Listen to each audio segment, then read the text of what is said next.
বিসমিল্লাহ। আমাদের আজকের ম্যাথ হচ্ছে 2.2-এর 11 নম্বর ম্যাথ। প্রশ্ন হচ্ছে, যদি c is equal to 2,5, d is equal to 4, 6, 7 হয়, তাহলে x এলিমেন্ট অফ c এবং y এলিমেন্ট অফ d হয়, তবে c ও d এর উপাদানগুলোর মধ্যে x + 1 y সম্পর্কটি বিবেচনায় থাকে, তবে অন্যটি নির্ণয় করো।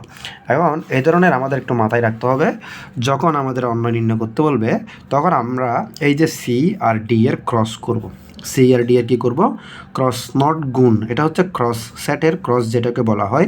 তাহলে লিখব কি, দেওয়া আছে c is equal to 2,5, d is equal to 4, 6, 7। তাহলে বললাম এই যে অন্যয় নির্ণয় করতে বলছে, অন্যয় নির্ণয় করতে বলে আমাকে সি আর ডি এর ক্রস করতে হবে। অর্থাৎ যা দেওয়া থাকে, এখানে সি আর ডি দেওয়া আছে, সেই জন্য সি আর ডি এর ক্রস করছি। এ আর বি দেওয়া থাকলে এ আর বি এর ক্রস করতাম, তারপর এক্স ও ওয়াই দেওয়া থাকলে এক্স ও ওয়াই এর ক্রস করবো। আচ্ছা, তাহলে এখন সি লিখলাম। সি এর মানে কী ছিল? 2,5 ক্রস ডি মানে ছিল হচ্ছে 4, 6, 7। আচ্ছা, দিলাম। এখন দোনোটার মধ্যে ক্রস করব। ক্রস করা মানে হচ্ছে একবার এটাকে এটা দিয়ে, আরেকবার এটা দিয়ে এটাকে, আবার এটা দিয়ে এটাকে। অর্থাৎ প্রথম সেটের প্রথম উপাদান দিয়ে ফরেস্ট সেটের তিনোটাকে, তারপর প্রথম সেটের দ্বিতীয় উপাদান দিয়ে ফরেস্ট সেটের তিনোটাকে। তাহলে কী করব? এই যে দেখো, তাহলে প্রথমে প্রথম সেটের প্রথম উপাদান দিয়ে ফরেস্ট সেটের সবগুলোকে করব। 2,4, তারপর 2,6, তারপর 2,7, ঠিক আছে। এরপর প্রথম সেটের পরবর্তী উপাদান দিয়ে ফরেস্ট সেটের সবগুলোকে। তাহলে কি হইল? 5,4, 5,6, 5,7, 5, কত? 7, ঠিক আছে, 5,7। তাহলে এই যে সি ক্রস কি, এখন আমরা কি পাইলাম? সি ক্রস ডি এর মানটা পেয়ে গেলাম। এবার আমাকে এখানে দেখতে হবে উপাদানগুলোর মধ্যে এক্স প্লাস ওয়ান সম্পর্কটি বিবেচনায় থাকে, অর্থাৎ এক্স প্লাস ওয়ান ওয়াই। এখানে আমরা প্রত্যেকটা সেটের প্রথম উপাদানকে এক্স হিসাব করব, পরবর্তী উপাদানকে ওয়াই হিসাব করব। প্রথমটাকে এক্স, পরেরটাকে ওয়াই।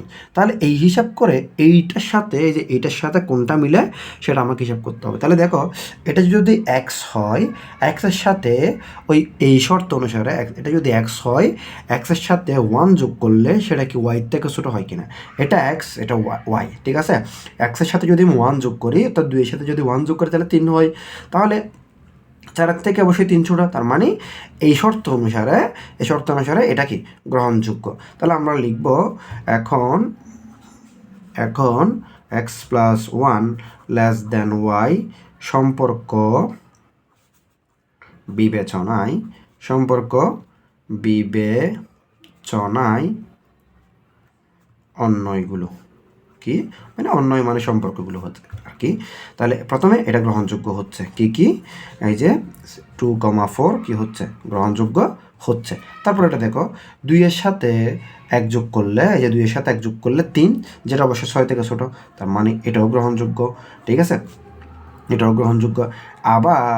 আবার দেখো, 2 এর সাথে 1 যোগ করলে 3, সেটা 7 থেকেও ছোটো, তার মানে এটাও গ্রহণযোগ্য, ঠিক আছে। এবার দেখো, এখানে 5-এর সাথে 1 যোগ করলে 6, যেটা অবশ্য 7 থেকে কি নয়, ছোটো নয়, তার মানে এটা গ্রহণযোগ্য নয়। 5-এর সাথে 1 যোগ করলে কত? 6, সেটা 6 সমান হয়ে গেছে, তার মানে আমার এই শর্ত অনুসারে অবশ্যই 1 যোগ করলে ওয়াই থেকে ছোটো হইতে হবে। তারপর 5-এর সাথে 1 যোগ করলে কত হয়? 6 হয়, যেটা 5-এর সাথে 1 যোগ করলে কী হয়? 6 হয়, যেটা অবশ্যই 7 থেকে ছোটো। তাহলে সেই হিসাব অনুসারে আমার কি হয়? সেটাও গ্রহণযোগ্য হয়। এখন একটা জিনিস খেয়াল করতে হবে আমাকে বলছে এখানে, এই যে এক্সগুলো সি এর উপাদান হবে এবং ওয়াইগুলো ডি এর উপাদান হবে। তাহলে এই মানগুলো এখানে ভিতরে আসে নাকি দেখতে হবে। তাহলে এই মানগুলো 2, 4 আছে, 2, 6ও আছে, 2, 7ও আছে, 5, 7ও আছে। তাহলে এই মানগুলো গ্রহণযোগ্য, সুতরাং অন্যগুলো হচ্ছে, এগুলাই হচ্ছে আমার উত্তর, এগুলোই অন্যয়।